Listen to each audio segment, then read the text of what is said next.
মানব সভ্যতার এতটাই উন্নতি হয়েছে যে মানুষ এখন অন্য গ্রহে বসবাস করার পরিকল্পনা শুরু করে দিয়েছে। কিন্তু মানুষ এই পৃথিবীরই অনেক রহস্যের সমাধান করতে ব্যর্থ হয়েছে। যেমন এই অ্যামাজন জঙ্গল। এই অ্যামাজন জঙ্গলে এমন অনেক রহস্য আছে যার সমাধান বিজ্ঞানীরা আজও করতে পারেনি। মানবজাতির দৃষ্টি থেকে অনেক দূরে জনমানবহীন ঘন অন্ধকার এক জঙ্গল অ্যামাজন, যেখানে শুধু প্রাণীদেরই রাজত্ব চলে। এই জঙ্গলে বিশাল একটি নদী রয়েছে যার নাম দ্য অ্যামাজন রিভার। এই নদীটি যতটা না সুন্দর তার থেকেও বেশি ভয়ঙ্কর রহস্যে ঘেরা।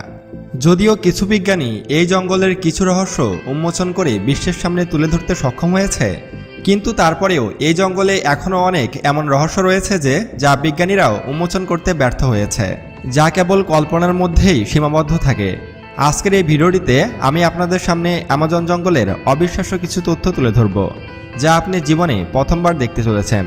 তো বন্ধুরা, চলুন শুরু করা যাক।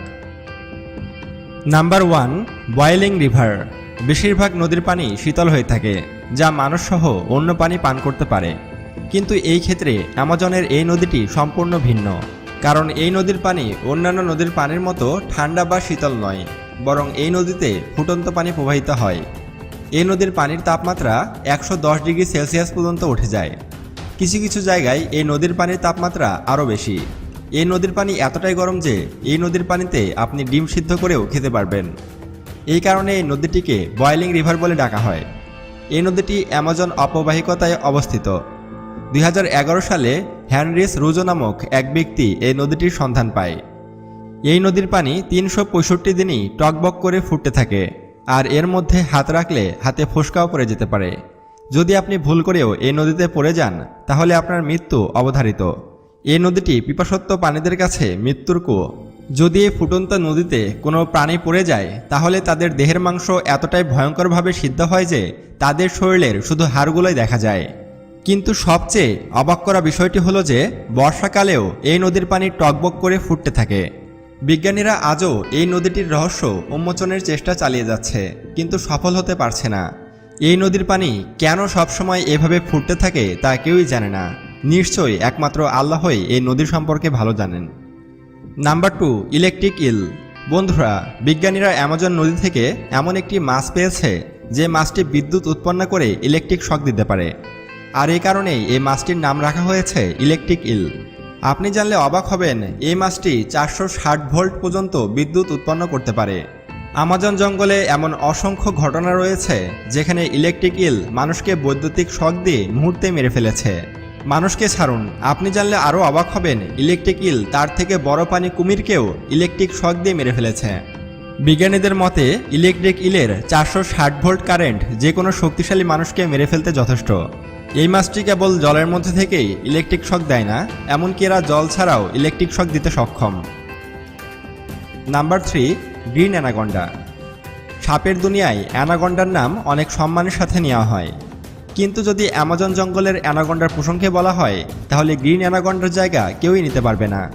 এই সাপটি পৃথিবীর মধ্যে সবথেকে বড় সাপ, যা কেবল অ্যামাজন জঙ্গলেই পাওয়া যায়। এই সাপটি বড় বড় সাইজের প্রাণীদের উপরও আক্রমণ করে থাকে, এমনকি কুমির, জ্যাগুয়ার ও বিশাল আকৃতির ষাঁড়কেও এরা ছাড়ে না। আর এই সাপটি মাটিতে এবং পানিতে উভয় জায়গাতেই দ্রুত চলতে পারে, আর এই কারণেই এই সাপটি অনেক ভয়ঙ্কর এবং এদের শিকার করার কৌশলও অনেক আশ্চর্যজনক। একবার যদি এরা কোনো শিকারকে ধরে, তাহলে তাকে গিলে না খাওয়া পর্যন্ত ছাড়ে না। বর্তমানে অ্যামাজন জঙ্গলে এর থেকে বড় শিকারী আর কেউ নেই। কিন্তু আপনি কি কখনো কল্পনা করে দেখেছেন একটা গ্রিন অ্যানাকন্ডা সাইজে কত বড় হতে পারে? গবেষকদের মতে একটা অ্যানাকন্ডা সর্বোচ্চ 36 ফুট পর্যন্ত লম্বা হতে পারে। 2012 সালে খুঁজে পাওয়া টাইটানোবোয়া, যা একসময় পৃথিবীর সবথেকে বড় সাপ ছিল, এর জীবাশ্ম ছিল 42 ফুট। কিন্তু এখানকার অধিবাসীদের মতে তারা 60 ফুট সাইজের অ্যানাকন্ডাও দেখেছে, যার মুখই ছিল 6 ফুট চওড়া। পার্সি ফসেটের নাম হয়তো আপনারা অনেকেই শুনেছেন। তিনি একজন ব্রিটিশ আর্কিওলজিস্ট ছিলেন। তিনি 1906 সালে তার রিসার্চ টিম নিয়ে অ্যামাজনে অভিযান করেন।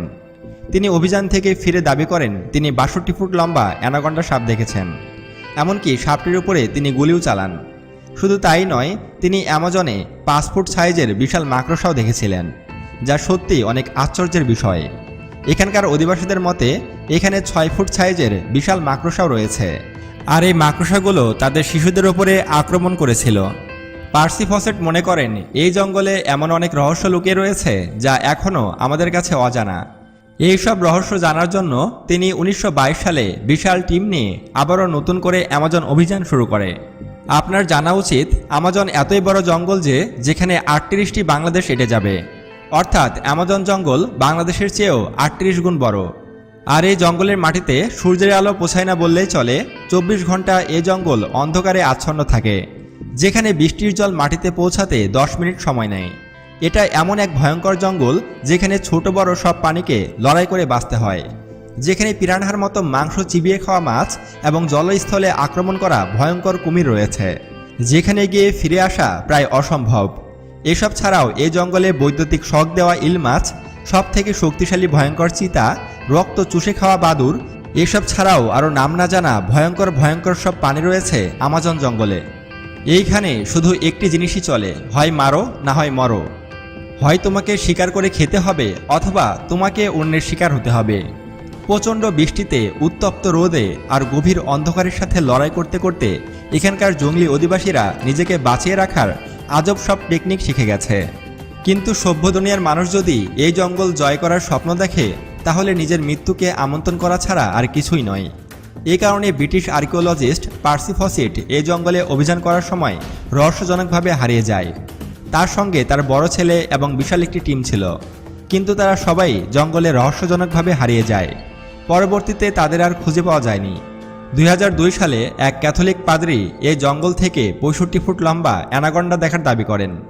এই কারণে কিছু বিশেষজ্ঞরা এখনও দাবি করেন পৃথিবীর সবথেকে বড় সাপ টাইটানোবোয়ার একটি প্রজাতি এখনও অ্যামাজনে বেঁচে আছে। এই ভিডিওটি দেখুন কতটা ভয়ঙ্করভাবে সাপটি একটি মাইক্রোবাসকে পেঁচিয়ে ধরে আছে। মিস্টেরিয়াস জিওলজিস্ট একদল রিসার্চার দল যখন এই জঙ্গলের ওপর দিয়ে ড্রোন উড়ায় তখন তারা এমন কিছু ফুটেজ ক্যাপচার করে যা ছিল খুবই আশ্চর্যজনক। এই জঙ্গলে তারা প্রায় 2000 বছর পুরনো খোদাই করা কিছু ডিজাইন দেখতে পায়। গোল, চারকোনা, প্রাণীর আকৃতি সহ মোট 450 রকম ডিজাইন দেখতে পায় বিজ্ঞানীরা। স্যাটেলাইট থেকে জায়গাটি দেখতে ঠিক এমন লাগে, যা দেখতে খুবই সুন্দর আর রহস্যময়। এই ঘটনাটির আগে বিজ্ঞানীরা মনে করত এই জঙ্গলে কখনো উন্নত মানুষ ছিল না, কিন্তু এমন একটি ভয়ঙ্কর জঙ্গলে মানব নির্মিত শিল্পকলা আজও একটি রহস্যময় ঘটনা। The missing city. আপনি পূর্বে ব্রিটিশ আর্কিওলজিস্ট পার্সি ফসেটের নাম শুনেছেন, যিনি এই জঙ্গলে অভিযান করার সময় 62 ফুট লম্বা অ্যানাকন্ডা দেখেছিলেন। তার মতে এই জঙ্গলে কেবল রহস্যই লুকিয়ে রয়েছে তা নয়, লুকিয়ে রয়েছে অনেক গুপ্তধন। আর এই জঙ্গলের মধ্যে লুকিয়ে রয়েছে একটি উন্নত শহর। এই জঙ্গলে অভিযানের সময় তিনি অনেক রহস্যের পর্দা ফাঁস করেছেন। নিত্য নতুন জীবজন্তুর পাশাপাশি 62 ফুট লম্বা অ্যানাকন্ডা দেখেছিলেন। অনেক নতুন নতুন আদিবাসীদের সাথে তিনি সাক্ষাৎ করেছিলেন। পার্সি ফসেট অনেক বছর অ্যামাজন জঙ্গলের ভিতরে কাটিয়েছেন এবং নতুন খোঁজ বিশ্বের সামনে তুলে ধরেছেন। তার চরিত্রের উপর নির্ভর করে অনেক হলিউড মুভিও তৈরি করা হয়েছে, কিন্তু তার মাথায় এ জঙ্গলের মধ্যে লুকিয়ে থাকা উন্নত শহরটির খোঁজ করার ভূত চেপেছিল। সেই শহরটির নাম ছিল এলডোরাডো। এই এলডোরাডো শহরটির কথা অসংখ্য ইতিহাসের পাতায় উল্লেখ রয়েছে। আর এই এলডোরাডো শহরে অসংখ্য স্বর্ণরৌপ্য আছে বলে তিনি বইয়ে পড়েছেন। আর এই কারণে পার্সি ফসেট তার বড় ছেলে ও বিশাল একটি বাহিনী নিয়ে 1952 সালে শহরটির সন্ধানে বেরিয়েছিলেন। কিন্তু তাদের জীবনে এটিই ছিল লাস্ট অভিযান। তারা রহস্যজনকভাবে এই জঙ্গলের মধ্যেই হারিয়ে যায়।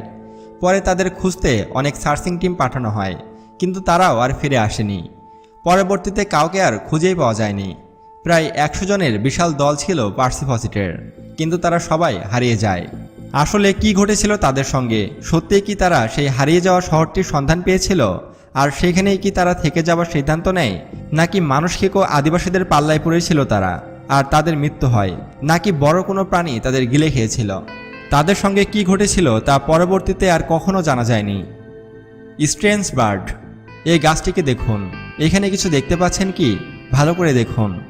যদি এখানে আপনি কিছু না দেখতে পান তাহলে এই পাখিটি তার মিশনে সফল হয়ে গেছে। আসলে এই পাখিটির নাম পোপো। এই পাখিটি অ্যামাজন জঙ্গলেই দেখা যায়।